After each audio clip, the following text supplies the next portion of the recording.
inta u dhaxaysa maalinta iyo habeenka. insaanka waxaa lagu garaacay khatar uusan weligiis la kulmin taariikhdana lagu sheegin. waa fayraska corona, kaas oo ah mid wax tirtira degdega faafidna badan, heer uu gaaray in laga diiwaangeliyo dal walba oo caalamka ka mid ah kiiska COVID-19.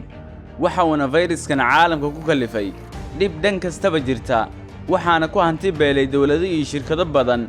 China oo heerkii ugu sarreeyay gaartay dhanka dhaqaalaha ayaa khasaartay balaayiin dollar. dhanka kale waxaa ku faa'iiday shirkado badan oo ay ka mid tahay shirkadda aflaamta ee Netflix.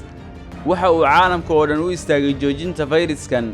intaasina waxaa dheer in dawladaha bariga dhexe ay qaadeen tallaabooyin fara badan oo ay ka mid tahay inay buufiyaan dhulka iyo in meelaha bulshada ay iskugu timaado la joojiyo.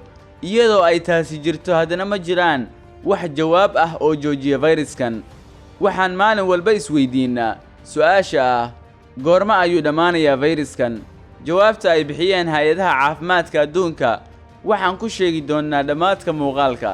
haddaba dhakhaatiirtu waxa ay qaadeen tallaabooyinka ugu macquulsan iyo miradhalka ugu fiican ay ku maarayn karaan fayraskan faafidda badan. sidaasi ay tahay, wax kaafiya oo natiijo ah gacanta kuma aysan dhigin. waxa uuna geysanayaa fayraskan khasaare aad u tiro badan. inta aan diyaarinayay mawduucan, waxaan si kadis ah uga maqlay warbaahinta BBC-da inuu isla maalintaas ku dilay gudaha dalka Maraykanka oo keliya in ka badan 2,000 oo qof.